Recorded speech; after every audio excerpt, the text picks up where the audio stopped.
AI technology দিয়ে তারা ঘরে বসে কিবোর্ডের ক্লিকের মধ্য দিয়ে আমাকে এখানে শুট করতে পারে এখন রাইট নাও আমরা কিছু করতে পারবো না, এবং আমাদের কোনো প্রতিরক্ষা ব্যবস্থা নাই। আপনি কোথায় বসে আছেন ওইখানে আপনাকে শুট করা সম্ভব। প্রযুক্তি এমন জায়গায় নিয়ে গেছে তারা। আপনি মুসলিম কান্ট্রিগুলোর অবস্থা দেখেন। আমরা বাংলার জমিনে দিন কায়েমের কথা বলছি, বাংলার জমিনে ল্যাকিংসগুলো আপনি ফাইন্ড আউট করেন। আমাদের কি আকাশ নিরাপদ? সমুদ্র কি নিরাপদ? আমাদের কি মিসাইল আছে, ক্ষেপণাস্ত্র ব্যবস্থা আছে, আকাশ প্রতিরক্ষা ব্যবস্থা আছে? আমাদের কি এরকম প্রযুক্তি আছে? আমাদের কি ইমানদার এমন মিলিটারি বাহিনী আছে কিনা? অনেক বিষয় আছে যেগুলো নিয়ে আমাদেরকে ভাবতে হবে। নাই, এটা হতাশার কোনো কারণ না। এবং আমাদের সবকিছুই লাগবে, জরুরি হোক না, এটাও মাথা দিচ্ছি। নাই, অনেক কিছুই নাই, এটা হতাশার কোনো ব্যাপার না। এবং অনেক কিছু যে নাই, এটা আমাদের ভীরুতারও কোনো সুযোগ এখানে রাখার দরকার নেই। নাই, ঠিক আছে, যতটা সম্ভব আমরা অর্জন করার চেষ্টা করবো ইনশাল্লাহ। কিন্তু যদি নাও হয় 100%, তবুও আমাদের ভয় পাওয়ার কোনো কারণ নাই। কারণ আমাদের সাহায্য আসবে আল্লাহর পক্ষ থেকে, আল্লাহর পক্ষ থেকে ইনশাআল্লাহ। এবং আপনারা এই আয়াতটা জানেন যে কাম মিন ফিআতিন কলিলাতিন গালাবাত ফিআতান কাসীরাতান বিইذنিল্লাহ। কত ক্ষুদ্র ক্ষুদ্র দল এই পৃথিবী থেকে চলে গেছে, যারা বড় বড় দলের উপর বিজয় লাভ করেছিল আল্লাহর সাহায্যে। অতএব এটা আমি বলছি যাতে আমরা একটা যুগের সাথে তাল মেলাতে পারি, অন্ততপক্ষে কিছু প্রস্তুতি আমাদের থাকা তো দরকার। ব্যাপারটা তো এমন নয় যে আমরা গেলাম, জায়নামাজে দাঁড়ালাম, দোয়া করলাম, যুদ্ধে জয়লাভ করলাম। এভাবে কিন্তু যুদ্ধ জয় হয় নাই। আপনারা বদরের যুদ্ধের ইতিহাস যদি পড়েন দেখবেন, নবী সাল্লাল্লাহু আলাইহি ওয়াসাল্লাম আগের রাত্রে গিয়েছেন, বৃষ্টি হয়েছে, জায়গা দখল করা হয়েছে, আমরা কূপ দখল করেছি যাতে পানি আমাদের কাছে থাকে, সৈন্য বিন্যাস করা হয়েছে, যতটা ট্যাকটিক নেওয়ার প্রয়োজন সব আমরা নিয়েছি। তারপরে দোয়া, সুবহানাল্লাহ, দোয়া হতে হতে হতে হতে কাঁধ থেকে চাদর পড়ে যাচ্ছে। আবু বকর রাদিয়াল্লাহু আনহু এসে বলছেন যে ইয়া রাসূলুল্লাহ, যথেষ্ট হয়েছে, আপনি থামেন, আল্লাহ আপনার সাথে আছেন, আল্লাহ আপনার দোয়া ফেলবেন না ইনশাআল্লাহ। এরপরে দেখলেন 313 নিয়ে আমরা ওদেরকে হারালাম। সবকিছু প্রয়োজন আছে। তো আমাদের অবস্থাটা এখন এমন একটা জায়গায় আছে যে ওই খিলাফা যাওয়ার পর থেকে উম্মাহ আজকে এই জায়গায় চলে আসছে। এটা একদিনে হয় নাই, 100 বছর লাগছে। এটা ভাই একদিনে হয় না, 100 বছর লাগছে। ওরা 100 বছর মেয়াদি প্ল্যান করেছিল, আরো বেশি প্ল্যান করেছে। ওরা তো প্ল্যান করেছে পুরো প্যালেস্টাইনের এই হোলি ল্যান্ডটাই তারা দখল করবে। এটা ওদের প্ল্যান, এটা আমরা জানি। জায়নিস্ট প্ল্যান এইটা, ইরাকের ইউফ্রেটিস নদী থেকে একেবারে মিশরের নীল নদ পর্যন্ত ওরা দখল করতে চায়। ওরা শুধু গাজা চায় না, ওরা পুরো হোলি ল্যান্ডটাই চায়। এবং এই জায়গা থেকে তারা মাসিহুদ দাজ্জালের শাসন কায়েম করতে চায়, এবং তারা পুরো বিশ্বটাকেই ডমিনেট করতে চায়। যারা তার আনুগত্য করবে তাকে তারা খাবার দিবে, বাঁচিয়ে রাখবে, দুনিয়াবী সমৃদ্ধি দিবে। যারাই তাদের এই কুফরের প্রতিবাদ করবে তাদেরকে তারা আস্ত রাখবে না। এটা ওদের প্ল্যান, এটা ওপেন সিক্রেট, সবাই জানে। এদিকে তারা হাঁটছে, এই জন্যই তারা এই কাজগুলো করছে। এবং এই কারণে আপনি দেখবেন কোরআন মনে হচ্ছে যেন আজকেই নাজিল হলো। কোরআন থেকে যদি আপনি পড়েন মনে হবে আজকেই যেন নাজিল হলো। আল্লাহ পাক বলেছেন, ইয়া আইয়ুহাল্লাযীনা আমানু লা তাত্তাখিযুল ইয়াহুদা ওয়ান নাসারা আউলিয়া। হে মুমিনগণ, তোমরা ইহুদি এবং নাসারাদেরকে বন্ধুরূপে গ্রহণ করো না। বা'দুহুম আউলিয়াউ বা'দ, এরা একে অপরের বন্ধু। তারা আজকে মিলেমিশে সারা বিশ্বে কি করতেছে দেখেন। বা'দুহুম আউলিয়াউ বা'দ, আল্লাহ আমাদেরকে আগেই বলেছিলেন। আল্লাহ পাক আরো সতর্ক করেছেন, ওয়া মান ইয়াতাওয়াল্লাহুম মিনকুম ফাইন্নাহু মিনহুম। তোমাদের মধ্যে কেউ যদি ওদের সাথে হাত মিলাও, ওদের দিকে মুখ ফিরাও, তোমরা তাদের অন্তর্ভুক্ত। আজকে দেখেন পুরো আরবের মধ্যে কারা ওদের দিকে মুখ ফিরাইছে, পুরো বিশ্বে কারা ওদের দিকে মুখ ফিরাই নিয়েছে। প্রত্যেকটা সেকুলার রাষ্ট্রের শাসক ওদের দিকে মুখ ফিরাইছে। প্রত্যেকটা ডেমোক্রেটিক কান্ট্রির শাসক দেখেন আজকে ওদের দিকে মুখ ফিরাইছে। আপনি এইসব তন্ত্রমন্ত্রগুলোর কথা আগে যেগুলো বললাম, এগুলোর দ্বারা যারা শাসিত হচ্ছে তারা কেউই ওদের থেকে বিচ্ছিন্ন নয়, বরং তারা ওদের অংশ, এবং তারা ওদের পারপাস সার্ভ করতেছে ওই অঞ্চলে। দাজ্জাল কি আসলে? সে তো একটা ব্যক্তি হবে, কিন্তু দেখেন ওর সিস্টেম কিন্তু অলরেডি ডেভেলপ করে ফেলছে। সে কি প্রত্যেকটা জায়গায় পায়ে হেঁটে হেঁটে গিয়ে শাসন করবে? আপনাদের তাই মনে হয়? সে প্রত্যেকটা জায়গায় তার এজেন্টদেরকে বসাবে, এটাই বাস্তব। ওমর রাদিয়াল্লাহু আনহু মদিনা থেকে পুরো বিশ্ব শাসন করেছেন। তিনি কি প্রত্যেকটা জায়গায় পায়ে হেঁটে হেঁটে গিয়েছেন? এটা কি পসিবল? ইসলামের প্রতিনিধি ছিল, সাহাবায়ে কেরাম বিভিন্ন জায়গায় ছিলেন তার পক্ষ থেকে। মাসিহুদ দাজ্জাল অনেকটা সেম কাজ করতে পারে। দেখুন, খেয়াল করে, সে তার অনুসারীদেরকে সব জায়গায় বসিয়ে দিয়েছে, সবাই তার ভাষায় কথা বলছে। বিবিসি, CNN তারা যে ভাষাগুলো চয়ন করে সেই ভাষায় আমাদের রিপোর্ট করা হয়। ওরা যে মিডিয়াগুলো, FBI, ওরা যে রিপোর্টগুলো প্রদান করে ওই রিপোর্টের আলোকে আমাদের এখানে প্রশাসনিক বাহিনী কাজ করে। তারা যেভাবে ফাংশন করে সেভাবে কাজ করা হয়। পুরো বিশ্বটা যেন একটা সিস্টেমের মধ্যে নিয়ে আসা হয়েছে। এটাই হচ্ছে একটা দাজ্জালীয় ওয়ার্ল্ড অর্ডার। এই ওয়ার্ল্ড অর্ডারটাই তারা ফাংশন করেছিল আমাদের খেলাফতটাকে অ্যাবলিশ করার পরে। এই কারণে আমাদের এখানে প্রশ্ন উঠতেছে যে উম্মার পুনর্গঠন কেন দরকার, কিভাবে সম্ভব। আগে আমাদেরকে বুঝতে হবে যে কোন জায়গায় আমরা চলে আসছি, কোন জায়গা থেকে। এখন কি আমাদের ঈর্ষা হচ্ছে না যে আমরা কোন জায়গায় ছিলাম? এখন কি আমাদের খারাপ লাগছে না যে আমরা আসলে কোন জায়গায় ছিলাম, আজকে কোন জায়গায় আছি? অনেস্টলি স্পিকিং আপনি বলেন, আজকে যদি গাজায় 1000টা শিশুকে হত্যা করে আপনি আমি কি করতে পারবো? আমরা কি বুঝতে পারছি আমরা কোন জায়গায় আসছি?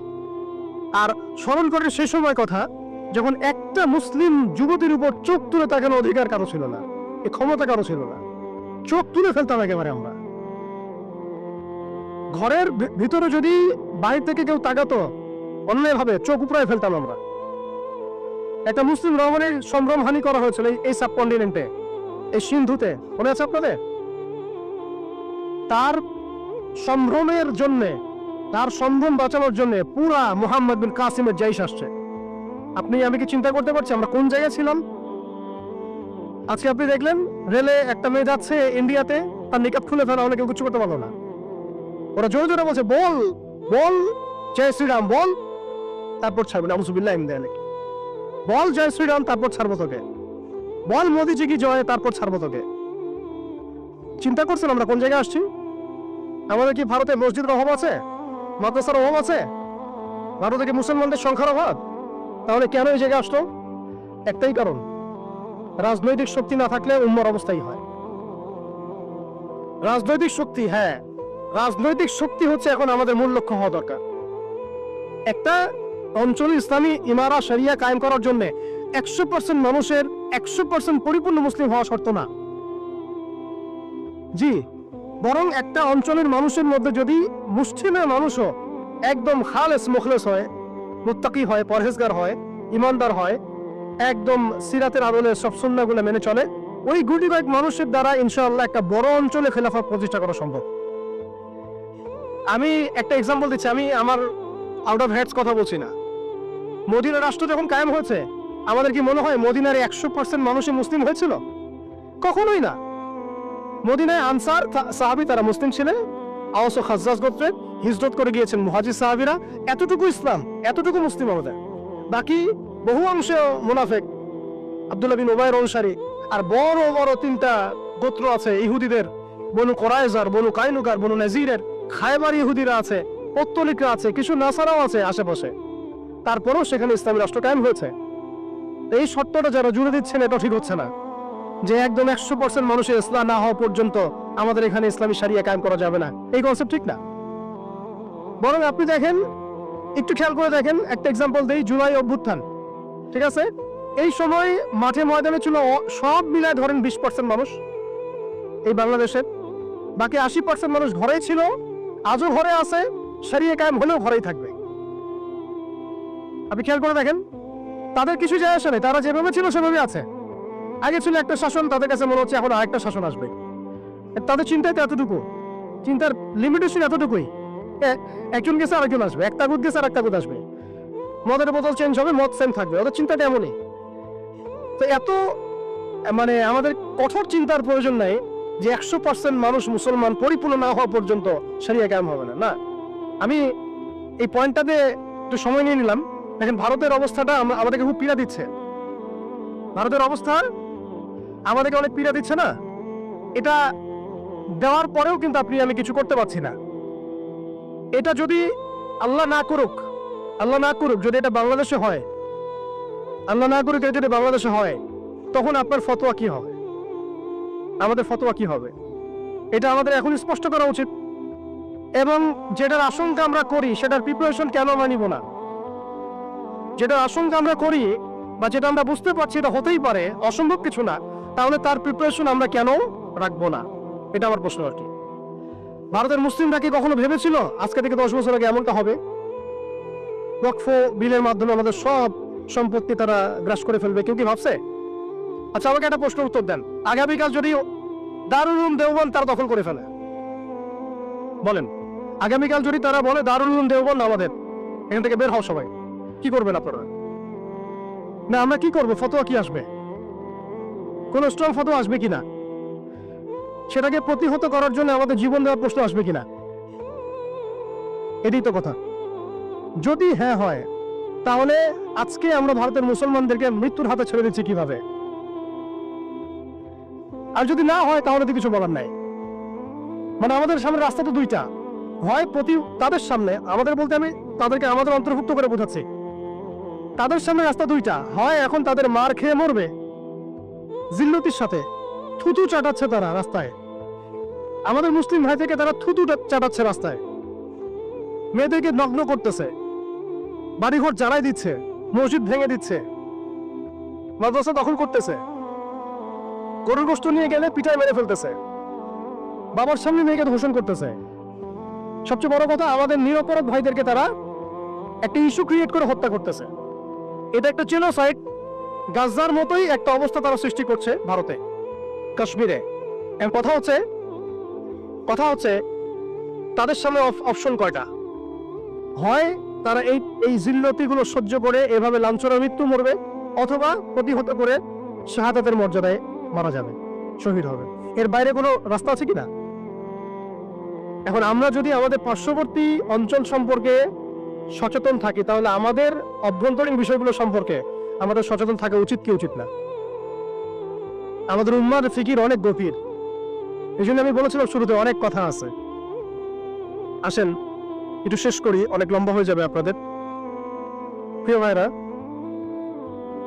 অবস্থাটা শুধুমাত্র আধ্যাত্মিক না, মানে ক্রাইসিসটা একটু বুঝেন, ক্রাইসিসটা শুধুমাত্র ইমানের ক্রাইসিস না, ক্রাইসিসটা শুধুমাত্র আমাদের সংখ্যার না, মানে আমাদের মসজিদের মাদ্রাসার না, আমাদের শুধু মিডিয়া নিয়ে সমস্যা না, শুধু প্রযুক্তি নিয়ে সমস্যা না, আমাদের ইন টোটাল ব্যক্তি জীবন থেকে নিয়ে পলিটিক্যাল সিস্টেম পর্যন্ত প্রত্যেকটা ডিপার্টমেন্টেই আমাদের উন্মাগত সমস্যা। তার মধ্যে সবচেয়ে বড় জায়গাটাই হচ্ছে আমরা আমাদের ওই রাজনৈতিক সে ক্ষমতা ওইটা হারাই ফেলছি। আল্লাহ পাক আমাদের সবাইকে উম্মার সেই হারানো জায়গায় ফিরে যাওয়ার তৌফিক দান করে। এখন তো প্রশ্ন একটা আসতেছে যে এটা কি পসিবল কিনা, এটা পসিবল কিনা সেটা আমি না বলে হাদিস থেকে বলি। রাসূলুল্লাহ সাল্লাল্লাহু আলাইহি ওয়াসাল্লাম আখিরুজ জামানের হাদিসগুলোর মধ্যে অনেকগুলো হাদিস, এগুলোর মধ্যে ইরশাদ করেছেন। আমি কয়েকটা সামারি বলছি খালি। এই বাইতুল মুকাদ্দাস যেটা আমরা দেখছি, ইনশাআল্লাহ এই বাইতুল মুকাদ্দাস যেটা আমরা দেখছি, এখান থেকে ইনশাআল্লাহ তাআলা ইসলামী খেলাফা কায়েম হবে, এটা ভবিষ্যতে লেখা হয়ে গেছে। মালহামা হবে, এটা লেখা হয়ে গেছে, এবং মুসলিমদের একটা বড় অংশ শহীদ হবে, এটাও লেখা হয়ে গেছে।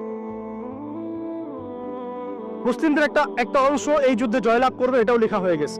ঈসা আলাইহিস সালামের হাতে 40 বছর ইসলামের খেলাফা কায়েম হবে, এটাও লেখা হয়ে গেছে। তাহলে এই বিষয়ে যাদের মধ্যে কনফিউশন আছে যে ইসলাম কি আবার সে আগের জায়গায় যাবে, উম্মাহ কি আবার হারানো ওই জায়গায় ফিরে পাবে, এই কনফিউশনটা আগে দূর করতে হবে। আজকে থেকে বাসায় ফিরে গিয়ে আপনি কনফিডেন্ট থাকবেন যে সামনে আমরা জয়লাভ করতে যাচ্ছি ইনশাআল্লাহ। আগামীকাল আমাদের জয়ের সূর্যোদয় উঠবে, এটা লেখা হয়ে গেছে। এটা যাদের মধ্যে পড়াশোনা নাই, ইলম নাই, যারা দুনিয়াদার, যারা এইসব তন্ত্রের মধ্যে ধোকায় পড়ে আছে, তাদেরকে বললে তারা হাসতে পারে। এমনকি পশ্চিমা সভ্যতা, Zionist movement, United Nations, NATO, FBI, এরা সবাই হাসতে পারে যে এগুলো হবে। ওরা এগুলোকে ওই যে আসাতিরুল আউয়ালিন বলতে পারে, যেমনটা কাফেররা বলতো, প্রাচীন ইতিকথা, এগুলো বলতে পারে। কিন্তু এটা মুহাম্মদ সাল্লাল্লাহু আলাইহি ওয়াসাল্লামের পবিত্র জবানের ভবিষ্যৎবাণী, কেউ ঠেকাতে পারবে না ইনশাআল্লাহ।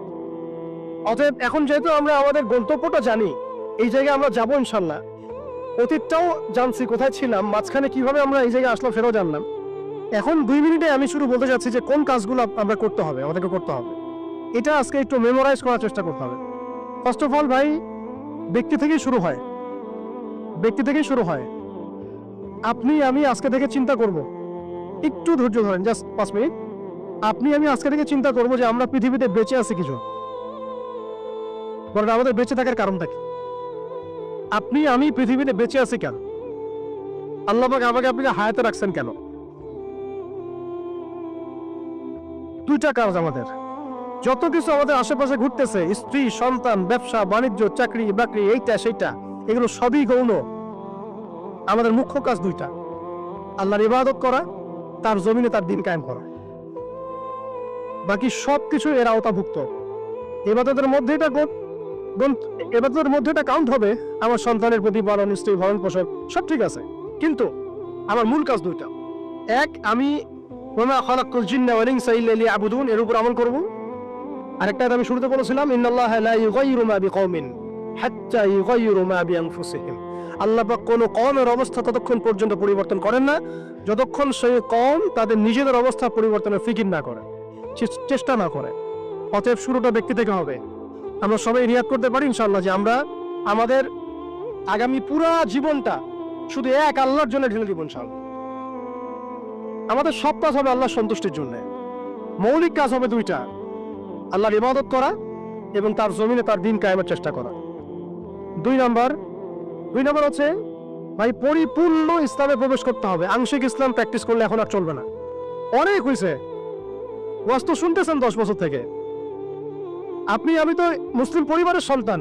30 বছর হয়ে গেছে বয়স, 35 বছর হয়ে গেছে বয়স। এই যে আমাদের অনেকে বয়স 40-50 হয়ে গেছে। আর কি, আর কত?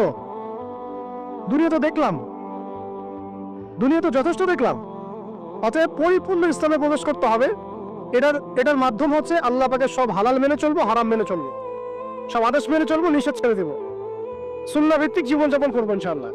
রাসূল সাল্লাল্লাহু আলাইহি ওয়াসাল্লাম যা করতে বলেছেন করবো, ছাড়তে বলেছেন ছাড়বো। এবং 3 নম্বর হচ্ছে ইসলাম বিরোধী যে আকীদা, দর্শন, মতবাদগুলো আছে এগুলোকে চিনতে হবে। শুধু ইসলাম পালন করেই যাবেন, এইদিকে আবার তাগুত, কুফর, হারাম সবই থাকবে, এই জগা খিচুড়ি দিয়ে আবার কাজ হবে। আমাদেরকে এই যুগে আবু বকর, ওমর, ওসমান, আলী হতে হবে। একদম মুখলেস, একদম খালেস, একদম পরিশুদ্ধ হওয়ার চেষ্টা করা ইনশাআল্লাহ। তো ইসলামের পরিপূর্ণতার মধ্যে প্রবেশ করার চেষ্টা করতে থাকা এবং একই সাথে ইসলাম বিরোধী যে আকীদা, আমলগুলো আছে এগুলো থেকে দূরে থাকা। এবং ইসলাম বিরোধী অনেক আকীদা আছে, দর্শন আছে, প্রথমে কয়েকটা বললাম, এছাড়া আরো অনেক আছে। মুরজি আকীদা আছে, জাবারিয়া আকীদা আছে, কাদারিয়া আছে, আপনার মুতাজিলা আকীদা আছে, রাফেজি আকীদা আছে, খারজি আকীদা আছে। এগুলো সম্পর্কে চিন্তা হবে এবং আহলুস সুন্নাহ ওয়াল জামাআর আকীদার উপর থাকতে হবে। এর সাথে এই যে পশ্চিমা তন্ত্রমন্ত্রের দর্শনের যে ফিতনাগুলো, এগুলো থেকে দূরে থাকতে হবে। আমলগত ফিতনাগুলো থেকে দূরে থাকতে হবে। সুদ থেকে, ঘুষ থেকে, দুর্নীতি থেকে, জিনা থেকে, ব্যভিচার থেকে, যত রকম কবিরা গুনাহ আছে এগুলো ছাড়তে হবে ভাই। আল্লাহ পাক অপবিত্র কাঁধে আল্লাহ দিনের আমানত দিবেন না, অপবিত্র কলবে আল্লাহ পাকের দিনের আমানত দিবেন না। সো ভিতর বাহির পরিষ্কার করতে হবে, ভিতর বাহির পরিষ্কার করতে হবে। আল্লাহ পাক তৌফিক দান করেন। 4 নম্বর হচ্ছে অবশ্যই মাথার উপরে আমাদের ওলামা ইকরাম থেকে রাখতে হবে।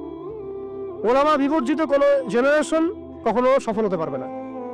অতএব ওলামা ইকরাম থেকে আমাদের মাথার উপরে রাখতে হবে। এই সোহবতটা আমাদের লাগবেই। 5 নম্বর হচ্ছে ভাই, হারাম খাওয়া যাবে না, হালাল খাইতে হবে। কোন অবস্থায় আমরা যেন হারামে লিপ্ত না হয়। যত রকম হারাম আছে সব ছাড়তে হবে, ছেড়ে হালালে থাকতে হবে। না খেয়ে থাকবো তাও হারাম খাবো না, না খেয়ে থাকবো তাও হারাম খাবো, এই চিন্তা আমার মধ্যে থাকতে হবে। 6 নম্বর, আমার আপনার জীবনের লক্ষ্য ফিক্স করে ফেলেন। আজকে জীবনের লক্ষ্যটাকে ফিক্স করে ফেলেন। আপনি আসলে দুনিয়াতে কি চাই, কি করতে আসছি, আমাদের কাজটা কি, এইটা যদি ফিক্স করতে পারি, কাজ আমাদের মাশাআল্লাহ 50% হয়ে গেছে। 7 নম্বর হচ্ছে আমাদের পারিবারিক কাঠামোগুলোকে ঠিকঠাক ভাবে গড়ে তোলার চেষ্টা করা ইসলামিক আদর্শে। যদি একেবারেই পসিবল না হয়, সেক্ষেত্রে আমাদের সামনে সাহাবীদের মিসাল আছে। বহু সাহাবী পরিবার থেকে সেই সাপোর্টটা পান নাই যেটা প্রত্যাশা করে মানুষ। অনেক নবীও পান নাই। অনেক ক্ষেত্রে দেখা গেছে আসহাবুল কাহাফের মিসাল আমাদের সামনে আছে। তো আমরা চেষ্টা করতে থাকবো। এরপরে যদি সবকিছু আমাদের অনুকূলে না থাকে, এটা আল্লাহর হাতে ছেড়ে দিতে হবে। 8 নম্বর হচ্ছে, এটা খুব জরুরি, আর 2-3টা মিনিট। 8 নম্বরটা সবচেয়ে জরুরি। আজকে সেমিনার হলো, অনেক বয়ান হয়েছে, আলহামদুলিল্লাহ অনেক আলোচনা হয়েছে, অনেক স্কলার এসেছেন।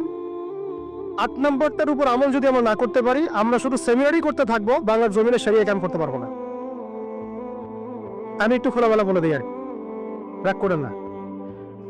8 নম্বর যদি আমরা বাস্তবায়ন করতে না পারি, আমরা এভাবে সেমিনারই করতে থাকবো, মাহফিলই করতে থাকবো, আমরা এভাবে মসজিদ মাদ্রাসা সব খেদমত চলতে থাকবে, সব ঠিক আছে, কিন্তু শরিয়া ইমারত দিকে আমরা যেতে পারবো না। যেটা না হলে আমরা আবার পশ্চিমাদের দাসত্ব থেকে মুক্ত হইতে পারবো না, স্বাধীন হইতে পারবো না, মজলুমদের সাহায্য করতে পারবো না, মুস্তাদআফিনদের পাশে দাঁড়াতে পারবো না।